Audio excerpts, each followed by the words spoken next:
Hey y'all, this is Brett. It's early in the morning.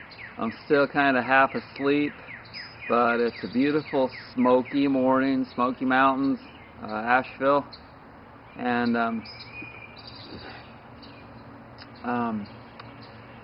what healing secret number 3 is you have to learn to change your diet and cleanse your body. And the reason that I put those together is because they have to go together. When you change your diet, you subsequently then have to cleanse your body. And cleansing your body requires enemas. When you have all this new roughage going through your digestive system, and you have green drinks going through your blood, and you have all of that accumulated matter from the past in your body wanting to come to the surface, it ends up in your large intestine, and then it needs to be flushed out periodically.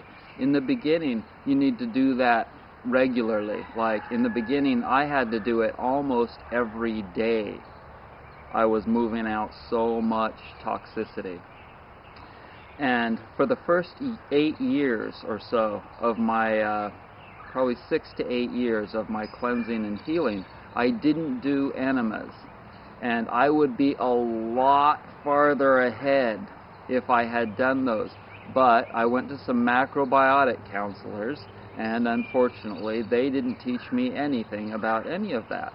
And that is largely because macrobiotic people are rice eaters. This is my theory, and you can agree with it or not, whatever. And that's a usual deal. I have theories, and you can agree with them or not, whatever. But when you're a rice eater, you're not eating gluten all the time. The Chinese are rice eaters for the most part. Yes, they do eat barley and wheat, but most of the places in India and China are predominantly rice eaters. And so they're not getting that gluten buildup, that mucoid plaque buildup near as much as the wheat eaters. And the wheat is a lot more of an aggressive grain also, and that's why they're more chill, if you will. And so I didn't get that cleansing knowledge for the first 6 to 8 years of my healing. And then I did, because somebody told me at the health food store, hey, you probably need to do some enemas, you know. And so I did, and it was like, holy shit, it's a freaking miracle. I felt better soon thereafter when I had been feeling really, really sickly for weeks on end, and it wouldn't go away. Because I knew I needed to change my diet, and I kept doing that, but unfortunately I was starting to get worse. Well, that was because I was flushing so much stuff to the surface, out into my blood and then into my brain, and I was going nuts. So you have to cleanse. You have to use water, our utmost natural resource, to cleanse out your body. And you have to do it here too. Whenever your gut is toxic and nauseous, you need to take some water, add some baking soda to it, drink it, and then throw it up. And you do that over and over again. Just like the enemas, you load it full of water, blast it out.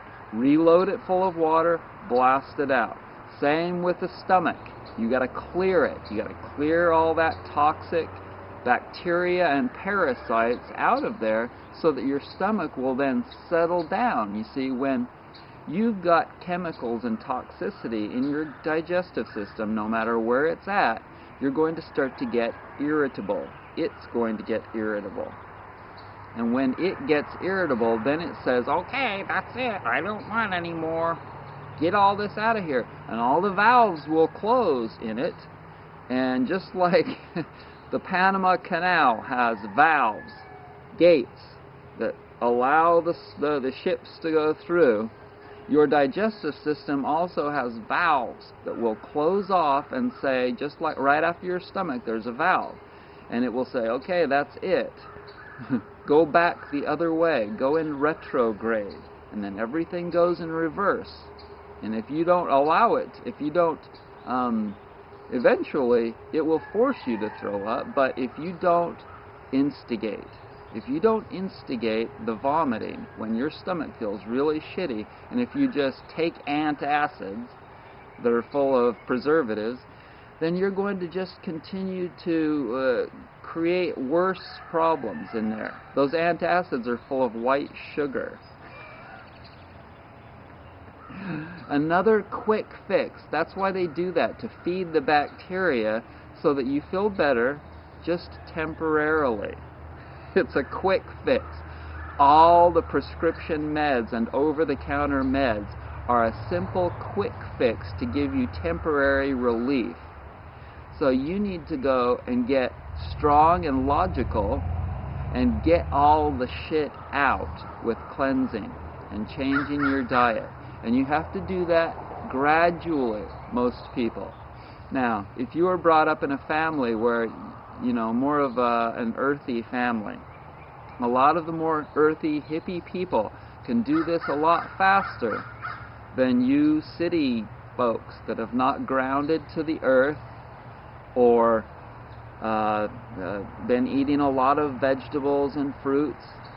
Then you're just not going to be able to do this deal near as fast. Other ways that you need to cleanse are hot foot baths. Just got done doing mine. Hot baths. And if you've got a hot springs near to you, get in your car and go. When I lived in Utah, I was going all the time. Same with Silver City in New Mexico. In the West, there's a lot of hot springs. Take advantage of those. And let's see. Emotional healing. That's going to be another one of the very important ways to heal. Crying is one of the ways that you can get out the stuff. And those tears are full of all kinds of toxins as well as sodium. And so cry, get it out. Sweat. If you have a place that you can go sweat, go sweat. I'm hesitant in regards to going and paying for a gym membership. I'm not a gym person. The energy there and being totally ungrounded, as for me, this is my exercise right there. 2 days ago, I spent the whole day putting up that fence so that the critters wouldn't get into my garden. and that is exercise. I'm telling you, it's exercise. And it's good, natural exercise. I spent the whole day barefoot. Huge, huge for your health. And so, let's see. I'm sure that there are other ways that I've done. Skin brushing. Skin brushing is huge, and do that. Anytime your skin feels a little bit itchy, you got to listen to your body. There's so many signs.